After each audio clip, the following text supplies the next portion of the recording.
ನಮಸ್ಕಾರ ಎಲ್ರಿಗೂ, welcome back to our YouTube channel. As usual ನನ್ನ ಡೈಲಿ ರೂಟೀನ್ ಅನ್ನೋ ರೀತಿ ಬೆಳಗ್ಗೆ ಎದ್ದು ರೆಡಿಯಾಗಿ ಸ್ಟುಡಿಯೋಗೆ ಹೋದೆ. ಸ್ವಲ್ಪ ಆಫೀಸ್ ವರ್ಕ್ ಇತ್ತು, ಕ್ಲೈಂಟ್ಸ್ ಮತ್ತು ಸ್ಟೂಡೆಂಟ್ಸ್ ಎನ್ಕ್ವೈರೀಸ್ ಎಲ್ಲ ಜಾಸ್ತಿ ಇತ್ತು. ಅವ್ರಿಗೆ ಯಾರಿಗೂ ಫಾಲೋ ಬ್ಯಾಕ್ ಮಾಡೋದಕ್ಕಾಗಿರಲಿಲ್ಲ. ಸೊ ನಾನು ಕ್ಲಾಸಿಗೆ ಹೋಗಿದ ತಕ್ಷಣ ಆ ಕೆಲಸ ಸ್ವಲ್ಪ ಸ್ಟಾರ್ಟ್ ಮಾಡ್ತಾ ಕೂತ್ಕೊಂಡಿದ್ದೆ.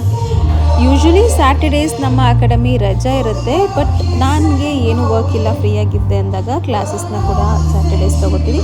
ಬಟ್ ವೀಕೆಂಡ್ ಬ್ಯಾಚಸ್ ನಾನು ಮಾಡ್ತಾ ಇಲ್ಲ. ನಮ್ಮ ಸ್ಟೂಡೆಂಟ್ಸ್ ಎಲ್ಲರೂ ಮೇಕಪ್ ಪ್ರಾಕ್ಟೀಸ್ ಸೆಷನ್ಸ್ ಇತ್ತು, ಪ್ರಾಕ್ಟೀಸ್ ಮಾಡ್ತಾಯಿದ್ರು. ಎಲ್ಲರೂ ತುಂಬ ಚೆನ್ನಾಗಿ ಇಂಡಿವಿಜುವಲಾಗಿ ಆಲ್ರೆಡಿ ಪ್ರಾಕ್ಟೀಸ್ನ ಸ್ಟಾರ್ಟ್ ಮಾಡಿದರು. ಸೊ ಹಾಗಾಗಿ ನಾನು ಅವ್ರಿಗೆ ಯಾವುದೇ ಡೌಟ್ಸ್ ಇಲ್ಲ ಅಂತ ನನ್ನ ಪಾಡಿಗೆ ನಾನು ಆಫೀಸ್ ವರ್ಕ್ನ ನೋಡ್ಕೊತಾ ಇದ್ದೆ. ಇನ್ ಬಿಟ್ವೀನಲ್ಲಿ ಏನಾದರೂ ಡೌಟ್ ಇತ್ತು ಅಂದರೆ ಕರೀರಿ ಅಂತ ಹೇಳಿದ್ದೆ. ಎಲ್ಲರೂ ಇಂಡಿಪೆಂಡೆಂಟಾಗಿ ಅವತ್ತಿನ ಸೆಷನ್ನ ಪ್ರಾಕ್ಟೀಸ್ನ ಸೂಪರಾಗಿ ಮಾಡ್ತಾಯಿದ್ರು. ಹೇಗಿತ್ತು ಅಂತ ವೀಡಿಯೋಸ್ ಕೆಲವೊಬ್ಬರು ತೊಗೊಂಡಿದ್ದೀನಿ, ನಾನು ಈ ವಿಡಿಯೋದಲ್ಲಿ ಅಪ್ಲೋಡ್ ಮಾಡ್ತೀನಿ, ನೋಡ್ತಾಯಿರಿ. ಮತ್ತು ಸ್ಯಾಟರ್ಡೇ ಆಗಿದ್ದರಿಂದ ಅಪ್ಪುಗೆ ಸ್ಕೂಲ್ ರಜಾ ಇತ್ತು, ಅವಳು ಕೂಡ ನಮ್ಮ ಜೊತೆನೇ ಸ್ಟುಡಿಯೋಗೆ ಬಂದಿದ್ದು. ಸೊ ಇಲ್ಲಿ ನೀವು ನೋಡ್ತಾ ಇದ್ದೀರಾ, ಅವಳು ಕೂಡ ಓಡಾಡಿಕೊಂಡು ಹೇಗೆ ಮಾಡ್ತಾ ಇದ್ದಾಳೆ ಅಂತ. ಸೊ ನೋಡಿ, ನಮ್ಮ ಸ್ಟೂಡೆಂಟ್ಸ್ ಎಷ್ಟು ಚೆನ್ನಾಗಿ ಬ್ಯೂಟಿಫುಲ್ಲಾಗಿ ನ್ಯಾಚುರಲಾಗಿ ಫ್ಲಾಲೆಸ್ ಆಗಿ ಕಾಣಿಸ್ತಾ ಇದೆ ಅಲ್ವಾ. ಇದಕ್ಕಿನ್ನ ಕ್ಲೈಂಟ್ಸ್ ಇನ್ನೇನು ಕೇಳ್ತಾರೆ, ಇಷ್ಟು ಫಿನಿಶಿಂಗ್ ಕೊಟ್ಟರು ಅಂತಂದರೆ ತುಂಬ ಸಕ್ಸಸ್ಫುಲ್ ಮೇಕಪ್ ಆರ್ಟಿಸ್ಟ್ ಎಲ್ಲರೂ ಆಗ್ಬೋದು. ಎಷ್ಟು ಚೆನ್ನಾಗಿದೆ ವರ್ಕ್ ನೋಡಿ, ಎಷ್ಟು ಬ್ಯೂಟಿಫುಲ್ಲಾಗಿ ಕಾಣಿಸ್ತದೆ. ನನಗಂತೂ ತುಂಬಾ ಖುಷಿ ಆಯಿತು. ನನ್ನ ಸ್ಟೂಡೆಂಟ್ ಪ್ರಾಕ್ಟೀಸಲ್ಲೇ ಈ ರೀತಿ ಪ್ರೋ ಆಗಿ ಮಾಡ್ತಿರೋದನ್ನ ನೋಡಿ. ಹಾಗೆ ಎಲ್ಲ ಸ್ಟೂಡೆಂಟ್ಸ್ದು ಪ್ರಾಕ್ಟೀಸ್ ಎಲ್ಲ ಚೆನ್ನಾಗಿಯೇ ಮುಗೀತು.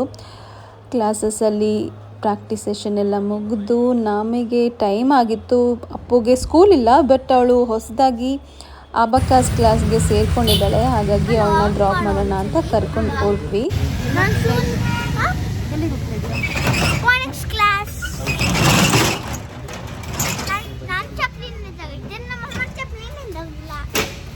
ಯಾಕೆ ನೀನು ಚಪ್ಪಲಿ ನೆಂದೋಗಿತ್ತು? ಬಿಟ್ಟಿದ್ದೆ. ಯಾಕೆ ನೀನು ಬಿಟ್ಟಿದ್ದೆ?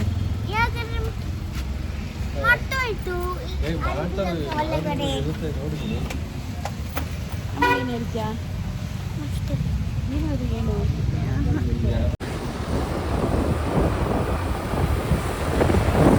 ಇಲ್ಲಪ್ಪ ಫೈಸ್ ತರ್ಸು, ಎಷ್ಟು ಡೌ ಮಾಡ್ತಿದ್ದಾಳೆ ಅಂತ.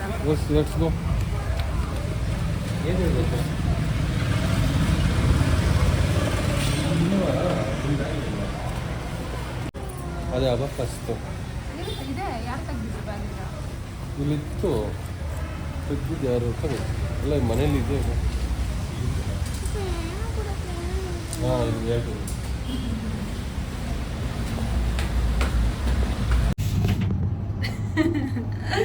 ಲಿಫ್ಟಲ್ಲಿ ವ್ಲಾಗ್ ಕಂಟಿನ್ಯೂ ಮಾಡ್ತಾ ಇದ್ದೀವಿ. ಅಪ್ಪನ ಪೋನಿ ಕ್ಲಾಸಿಗೆ ಬಿಟ್ಬಿಟ್ಟು ನಾವು ಸ್ವಲ್ಪ ಹಬ್ಬ ಇರೋದ್ರಿಂದ ಶಾಪಿಂಗ್ ಮಾಡೋಣ ಅವಳಿಗೆ ಅಂತ ಬಂದಿದ್ದೀವಿ. ಅಪ್ಪೋ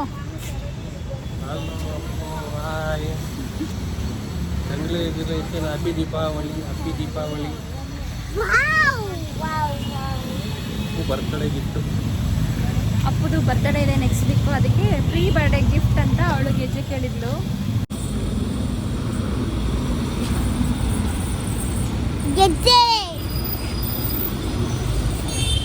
ಆಮೇಲೆ ಹಬ್ಬಕ್ಕೆ ನಮ್ಮ ಕಡೆಯಿಂದ ಒಳಗೆ ಹಾಕಿ ಇಟ್ಕೊಳ್ಳಿ. Happy birthday Appu, happy birthday Appu. ತಲೆ ಮೇಲೆ ಇಟ್ಕೊಬಿಡು.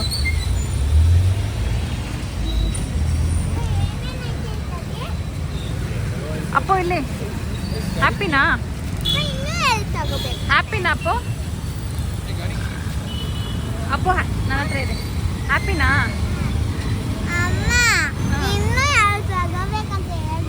ಯಾಕೆ? ಎಷ್ಟು ಪಟಾಕಿ ಹೊಡಿತಾರೆ? 2 ಬಾಕ್ಸ್ ಇದೆ ಆಲ್ರೆಡಿ. ಅಷ್ಟೊಂದು ಹೊಡಿಬಾರ್ದು, ಪಟಾಕಿ ಹೊಡಿಬಾರ್ದು, ಪೊಲ್ಯೂಷನ್ ಆಗುತ್ತೆ ಅಂತ ಹೇಳ್ತಾ ಇದ್ದಾರೆ. ಯಾರು ಪಟಾಕಿ ಹೊಡಿಬೇಡಿ ಅಂತ. ಯಾರು? BBMP ಅವರು. ಎಲ್ಲನೂ ಅದು ಸ್ಮೋಕ್ ಬರುತ್ತಲ್ಲ, ಹೊಗೆ ಬರುತ್ತಲ್ಲ, ಅದು ಪೊಲ್ಯೂಷನ್ ಆಗುತ್ತೆ. ಎಲ್ಲ ಕಡೆ ಹರಡುತ್ತೆ. ಮತ್ತೆ ಎಲ್ಲರಿಗೂ ಅಲ್ಲಿ ಹಂಚ್ತಾರೆ. ಅಪ್ಪೋ ಹ್ಯಾಪಿ ಗರ್ಲ್.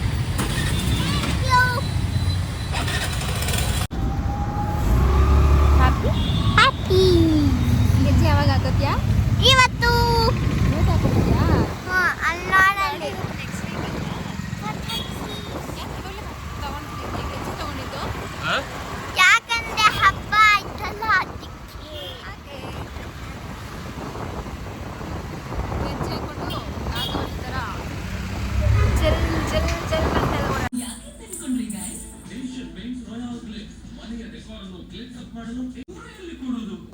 ಆರ್ಬಿಐನ ಸಚಿನ್ ಪೋರ್ಟಲ್ನಲ್ಲಿ ಆನ್ಲೈನ್ ವಂಚನೆಗಳು, ನಕಲಿ ಸ್ಕೀಮ್ಗಳು, ಅಧಿಕೃತ ಠೇವಣಿಗಳು ಮತ್ತು ಅನ್ಯ ಹಣಕಾಸಿನ ಅಪರಾಧಗಳ ಬಗ್ಗೆ egg rice, ತರಕಾರಿ and ಬೆಳಗ್ಗೆ ಟಿಫನ್ಗೆ ಮಲ್ಲಿಗೆ ಇಡ್ಲಿ ಮಾಡಿದ್ದೆ. ಚೆನ್ನಾಗಿತ್ತಾ? ಹೊರಗೆ ಅಪ್ಪನ ಕೇಳು. ಚೆನ್ನಾಗಿತ್ತಪ್ಪು? ಸೂಪರ್ ಏನ್ ಮಾಡಿದ್ದೆ ಬೆಳಗ್ಗೆ ನಾನು? ಮಕ್ಕಳೆಲ್ಲ ಅನ್ನ ಹಂಗೆ ತಿನ್ನ ಆ ಕಡೆ ಮಲ್ಲಿಗೆ ಇಡ್ಲಿ. ಆ ಕಡೆ ಮಲ್ಲಿಗೆ ಇಡ್ಲಿ ಅಂದರೆ ಗೊತ್ತಾ ಗೈಸ್? ಮಲ್ಲಿಗೆ ಇಡ್ಲಿ ಅಂದರೆ ಸಾಫ್ಟ್ ಆಗಿರುತ್ತೆ ಇಡ್ಲಿ. ಬೆಳಗ್ಗೆ ಮಲ್ಲಿಗೆ ಇಡ್ಲಿ ಮಾಡಿದ್ದೆ. ಎಷ್ಟು ಚೆನ್ನಾಗಿತ್ತು ಅಂದರೆ ಇವರಿಬ್ರು ಮಾಡಿರುವಂಥ ಇಡ್ಲಿನ ಎಲ್ಲನೂ ಖಾಲಿ ಮಾಡಿಬಿಟ್ರು, ಒಂದು ಉಳಿಸ್ತೇವೆ. ಅದಕ್ಕೆ ಇವಾಗ ಕಾರ್ತಿಕ ಬೇರೆ ಹತ್ರ ಬರ್ತಾ ಇದೆ, ವೆಜ್ ತಿನ್ನೋ ಮಾತೇ ಇಲ್ಲ ಅಂತ ಎಗ್ ಫ್ರೈಡ್ ರೈಸ್ ಮಾಡಿದ್ದೀನಿ. ಸ್ಟುಡಿಯೋದಲ್ಲಿ ಇದಾಗಿತ್ತು ಇವತ್ತಿನ ವ್ಲಾಗ್. ನಾನು ನಿಮಗೆ ನೆಕ್ಸ್ಟ್ ವಿಡಿಯೋದಲ್ಲಿ ಸಿಗ್ತೀನಿ. ಅಲ್ಲಿವರೆಗೂ ಟೇಕ್ ಕೇರ್, ಬಾಯ್.